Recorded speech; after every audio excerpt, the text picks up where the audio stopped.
Halo partners, selamat datang lagi di Abicara. Kali ini kita akan membahas berbagai macam pertanyaan yang sudah masuk ke sosial media kita, ke email. Karena saking banyaknya pertanyaan, makanya kita buat sesi Q&A.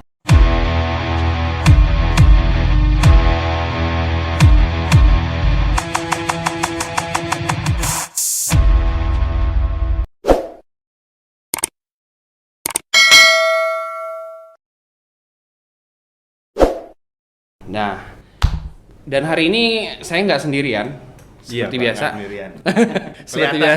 Seperti biasa saya ditemani oleh Bapak Nabil Baswell dan Bapak Agus Susanto. Selamat bergabung Bapak-bapak. Sehat-sehat Pak Riza. Sehat, dan yang penting kita ini harus menjaga kesehatan dulu ya di masa pandemi.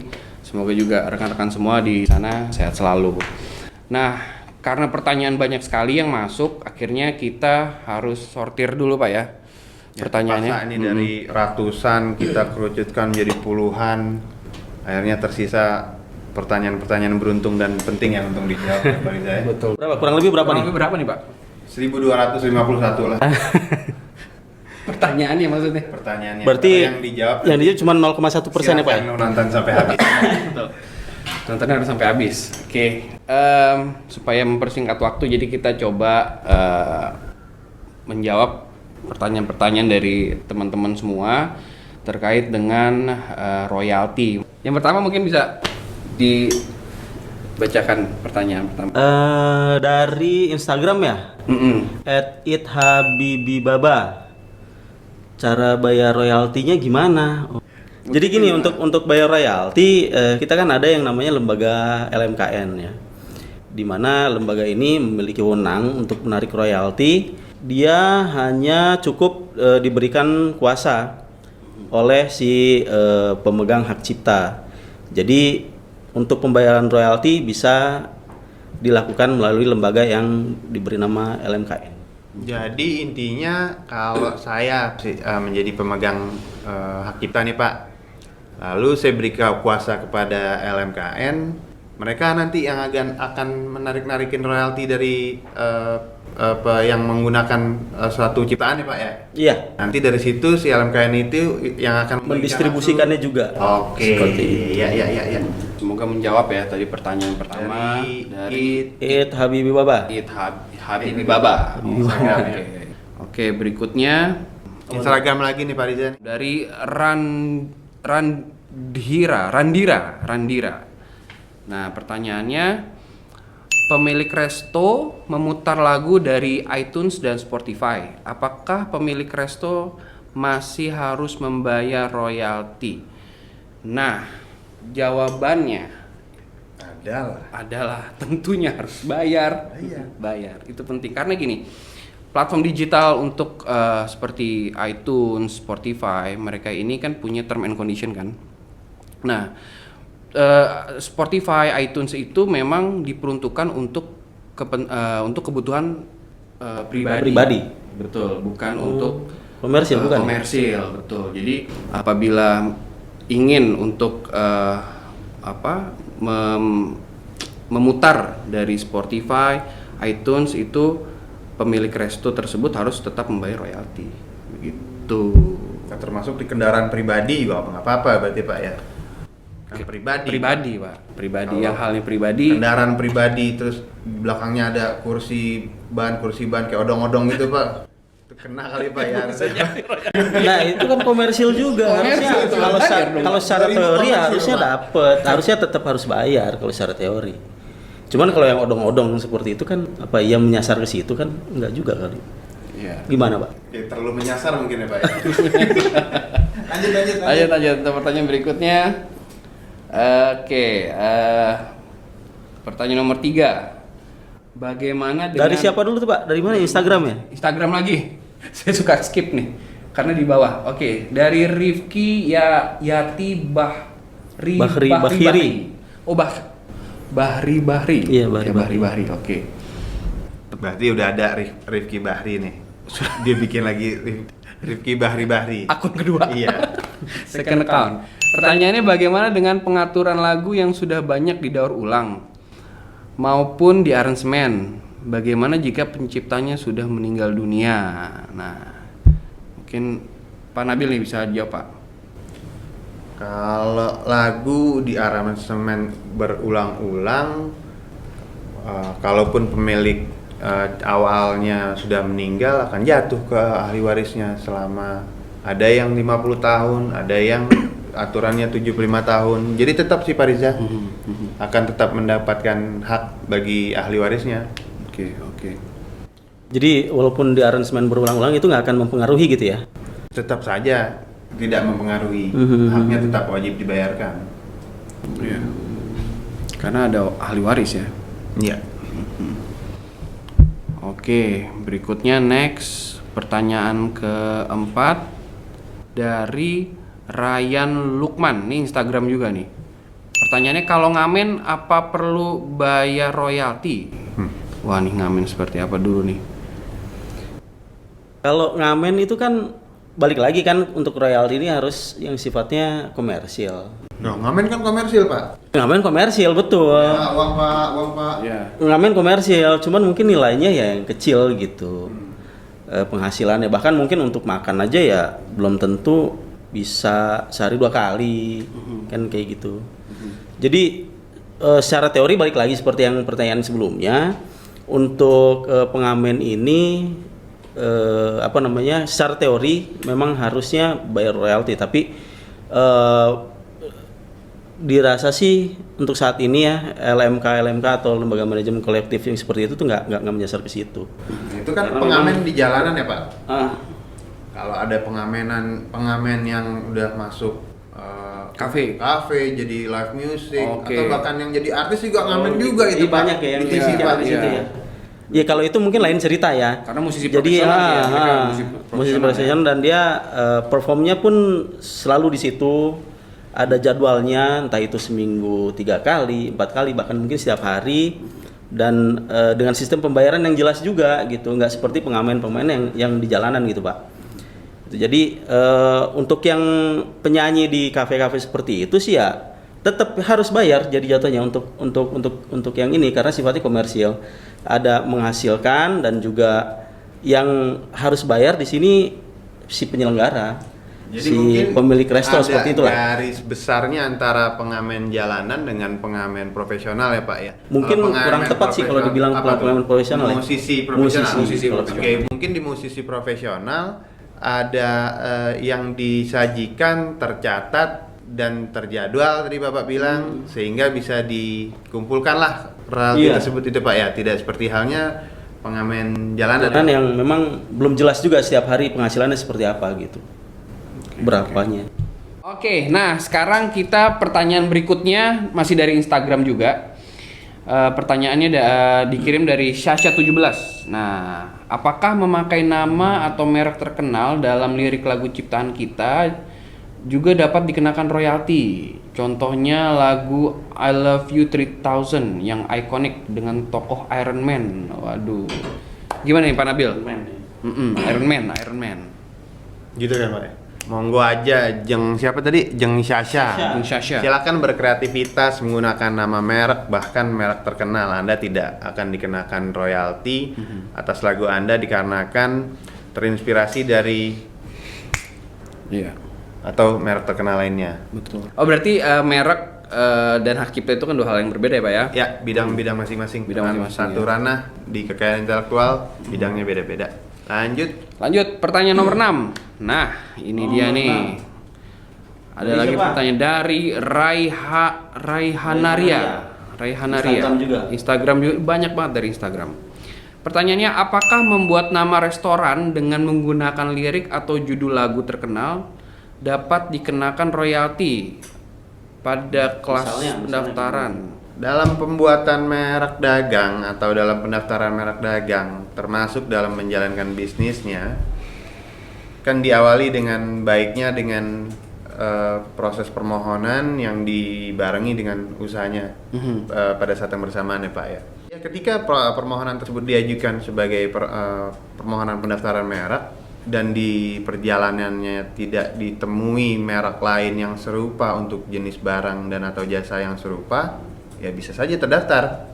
Ya. Toh juga ternyata kalau tadi pertanyaannya dari Raihana Ria ini terpesona, kafe terpesona. Kafe ada klasifikasinya kalau tidak salah di 43. 43 betul. Terpesona itu sendiri juga kata umum. Ya. Jadi memang iya. tidak bisa dimonopoli Monopoli oleh oleh satu pihak, pihak. ya. Benar. Jadi nggak akan dikenakan royalti oleh si pemilik terpesona ya Pak Riza ya. Kafenya, Jalankan betul. bisnisnya, daftarkan mereknya. Paralel dengan bisnisnya ya. Gas aja nih berarti. Gaskan. Kafe terpesona, kafe terajana, Kafe tersanjung. itu masih netron pak. Kafenya kan ada aja Pak. Oh iya, boleh. Oke, lanjut. Pertanyaan Berikutnya. ke-7 berikut. Next. Dari Instagram lagi. Kalau Instagram itu namanya suka agak sulit ya. Iya, ini ambigu saya ini. Ini Adlan Adlan Fatah. Fatah. Apakah memutar lagu di tempat umum harus membayar royalti? Tentu saja. Betul sekali itu pertanyaan. Jawabannya itu. Tentu saja. Udah cukup Tentu gitu? saja. Ya harus membayar royalti pastinya di tempat umum. Ada Ya kan? syaratnya nggak apa setiap tempat umum? Apa setempat umum yang Kalau seperti apa gitu? Pak, saya punya Spotify. Aha. Saya di WC umum Pak. Tapi lingkupnya pribadi, Pak. Pribadi. Namanya umum. Yang nggak pribadi apa? Nah, contoh nih. Contoh seperti di kafe. Umum. Umum kan? Umum. Tempat umum. Pesawat. Citylink. Nggak boleh sebut merek Pak. Nggak apa-apa, Nggak boleh sebut merek. Citylink dengan RAN itu loh, Pak. Nggak boleh, X itu nggak boleh. Nggak boleh sebut itu juga ya Pak ya. Oh iya. Nggak boleh. Iya. Terus misalnya di bus, ada di pameran juga. Itu Bazar. umum, tapi kan tempat duduknya pribadi juga. Tadi toilet umum nggak bisa, Iya. karena sifatnya pribadi. Kalau ini kan kita mencakup sektor ininya, Pak, sektor usahanya. Pak, saya mau nonton nih Pak. Mm-mm. Mau nonton kan bayar tuh Pak. Bayar hak cipta kan. Iya, tentunya kita bayar dong. Kalau lagi nunggu tuh kan ada yang wing-wing di kepala tuh Pak. Ada suara nada-nada nggak jelas itu Pak. Nggak, tapi Iya. nggak ada yang nyanyi Pak. Oh, jadi cuman kayak lagunya aja gitu ya? Heeh. Heeh. Saya bayar dia juga Pak. Lagunya? Iya. Ya kalau memang itu ciptaan orang lain ya harusnya bayar royalti. Berarti si pengelolanya tadi ya Pak ya? Kayak Si yang awal pengelolanya tadi, Pak. harus bayar, betul. Bayar mulu ya Pak ya? Iya. Makanya Itu, daftarin. betul, daftarin. Biar dapat royalti ya Pak. Jadi jangan hanya menciptakan lagu, Pak, tapi harus menciptakan lapangan pekerjaan juga, Pak. Itulah namanya monetisasi kekayaan intelektual. Ya, tapi kan kalau hak cipta itu deklaratif tuh Pak, gimana tuh Pak? Nggak perlu dicatatkan, tapi sudah secara otomatis dilindungi gitu, gimana tuh Pak? Azasnya memang deklaratif, beda dengan kekayaan intelektual lainnya. Makanya namanya pun pencatatan hak cipta, bukan pendaftaran hak cipta seperti pendaftaran merek, pendaftaran paten. paten.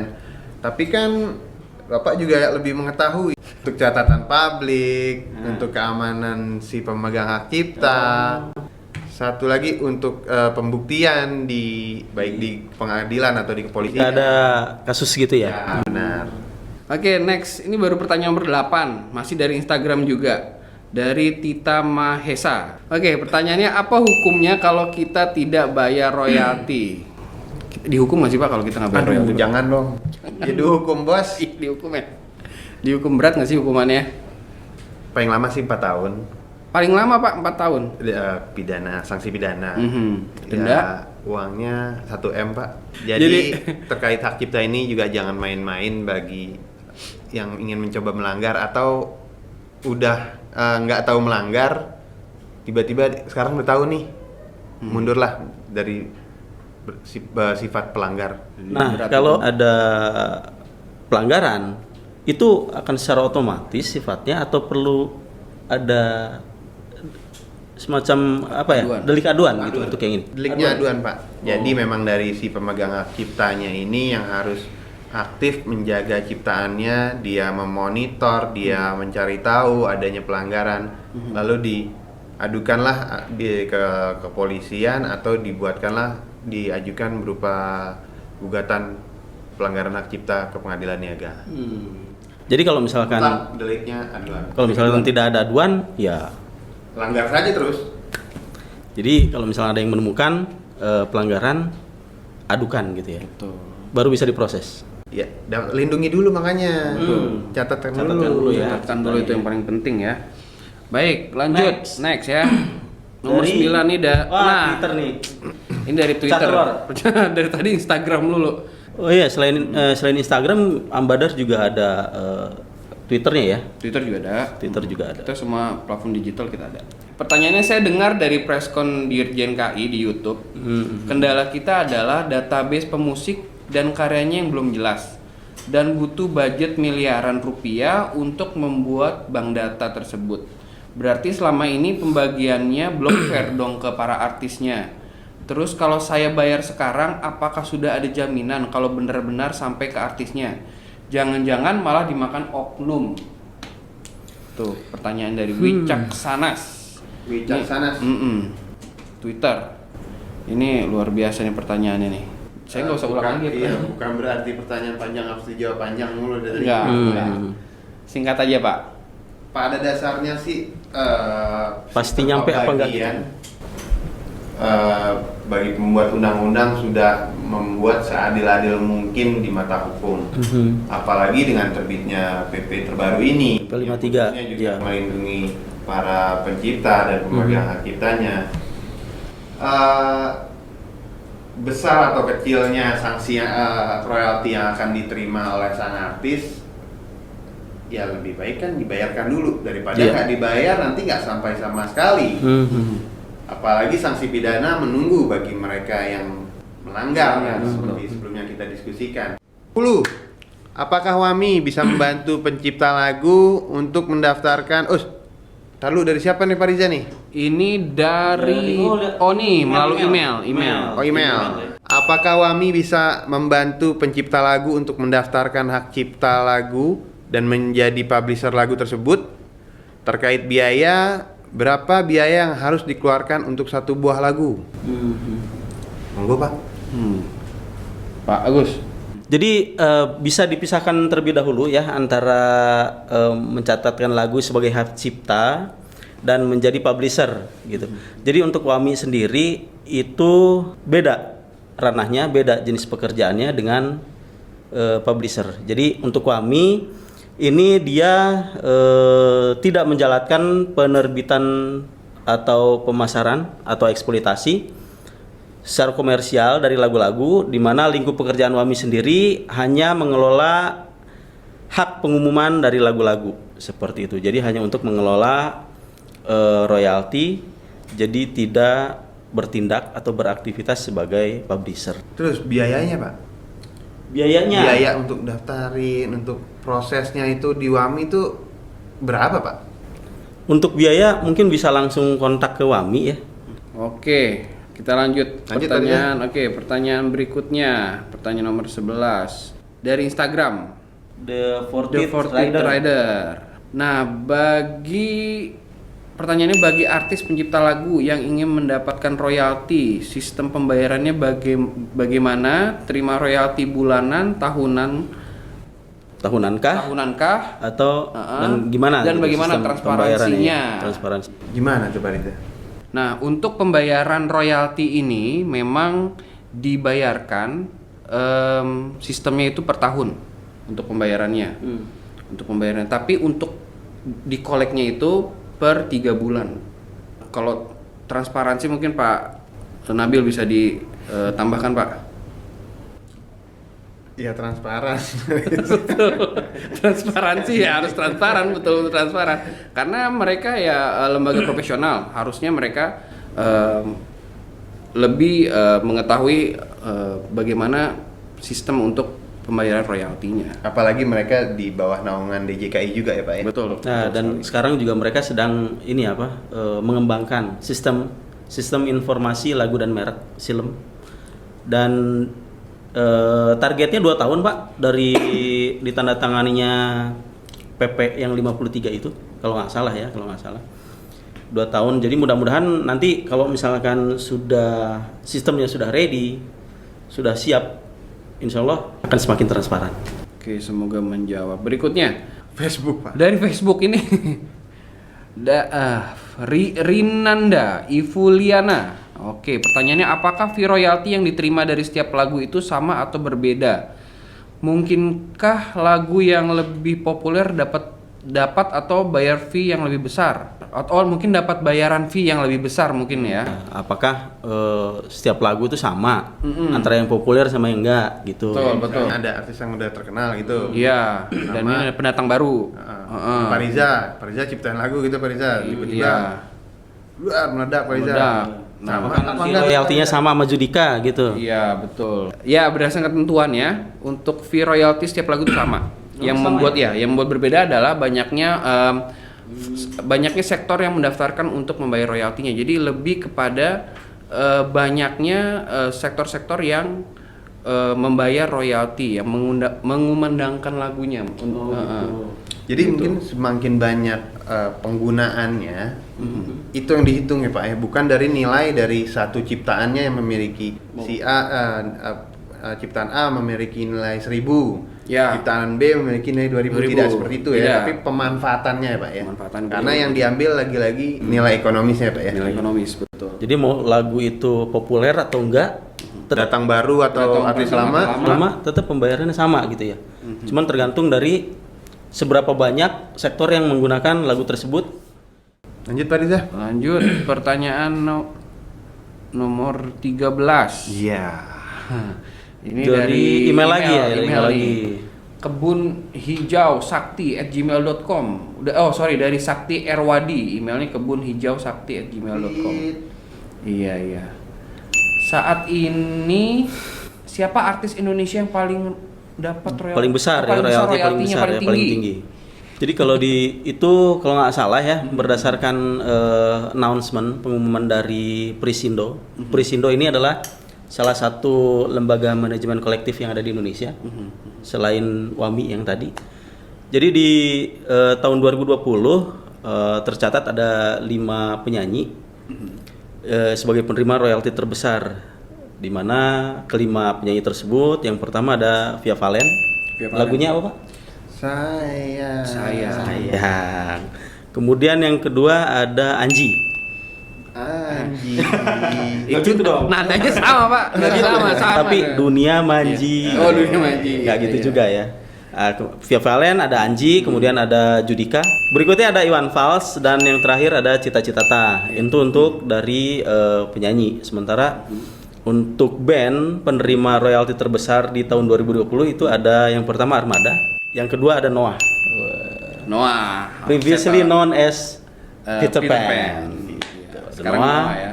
Kemudian yang ketiga itu ada Ungu, yang keempat ada Seventeen, dan yang kelima ada Naf. Jadi musisi-musisi ini, band-band ini yang mempunyai menerima royalti terbesar ya. Iya.